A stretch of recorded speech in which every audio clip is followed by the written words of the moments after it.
देखो, हमने मराठा समाज को आरक्षण मिलना, ये भूमिका कांग्रेस पार्टी की रही है हमेशा, हमारे महाविकास आघाड़ी की भी रही है और हमने उसको समर्थन हमेशा किया है। लेकिन जब सर्वपक्षीय मीटिंग हुआ था उसमें एक बात रखी गई थी कि ओबीसी के आरक्षण को धक्का न लगाते हुए ये आरक्षण होना चाहिए। आज जो कायदा बना है विधानसभा में, जो बिल पारित किया गया है, उसमें हमने 5 प्रश्न पहले ही विधानसभा अध्यक्ष और राज्य के मुख्यमंत्री को दिए थे।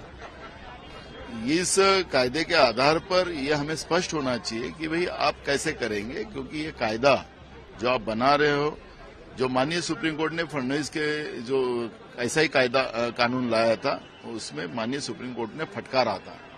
जो 5 मुद्दे उन्हें उपस्थित किए थे, ट्रिपल टेस्ट हो, ऐसे इस तरह के जो मुद्दे उपस्थित किए थे, वो एक भी जो मुद्दे सुप्रीम कोर्ट के, उनने उसको हाथ नहीं लगाया और ऐसे ही सीधा सीधा कायदा बनाने का काम उन्होंने किया है।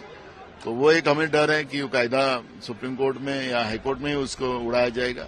दूसरा एक इश्यू है कि जो मांग मराठा समाज के माध्यम से है कि सगे संबंधी का भी, उसका भी उसमें हमें स्पष्टीकरण आना चाहिए, लेकिन उसमें भी कोई नहीं रहा, क्योंकि उसमें सरकार ने जिस तरह से जो अध्यादेश निकाला था, वो अध्यादेश में जो आप देखते हो कि वो बहुत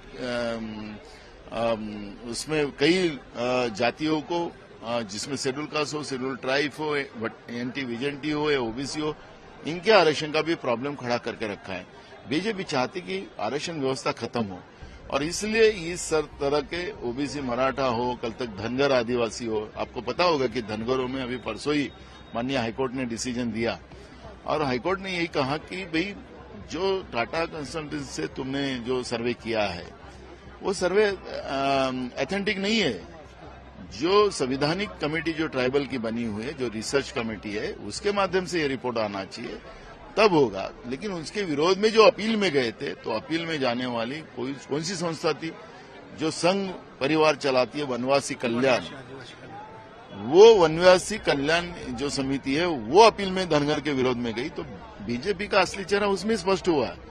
एक तरफ इधर आरक्षण देने का, आरक्षण की बात करने का, लोगों के वोट लेने का, और फिर जैसे ही अपन सत्ता पे आए तो उनके कैसे गले काटने की, उसकी व्यवस्था बीजेपी के पास है। आज मराठा जो आरक्षण की जो बात अपन आज बिल की बात करते हैं, ये तो 2 साल की सरकार हो गई है।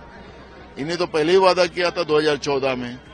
तो ये इलेक्शन के मोड़ पे अभी तो, क्योंकि इसमें तो बहुत सारी चीजें, क्योंकि ये यहां से प्रस्ताव कर इनको जो केंद्रीय मागास वर्गीय आयोग है उसके पास भेजना पड़ता।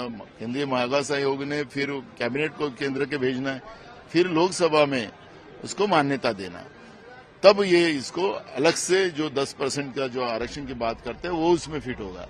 लेकिन कोई प्रोसेस नहीं है, डायरेक्ट कायदा बनाने का अधिकार इनको नहीं है और इन लोगों ने बनाया है। जो सुप्रीम कोर्ट ने 5 जो मुद्दे लास्ट टाइम जो किए थे, उसकी कोई क्लियरिटी यहाँ पर नहीं है और ये मराठा से धोखाधड़ी कर रहे हैं। जैसे आदिवासी और धनगरों से इन लोगों ने धोखाधड़ी की, वैसे ओबीसी और मराठा से धोखाधड़ी करने का पाप बीजेपी प्रणीत सरकार जो है यहाँ की, महाराष्ट्र की, वो कर रही है और जनता समझ रही है। अगर आप ये वीडियो YouTube पर देख रहे हैं तो हमारे चैनल को सब्सक्राइब करें और बेल आइकन को दबाना ना भूलें। अगर आप Facebook पर ये वीडियो देख रहे हैं तो हमारे पेज को लाइक करें।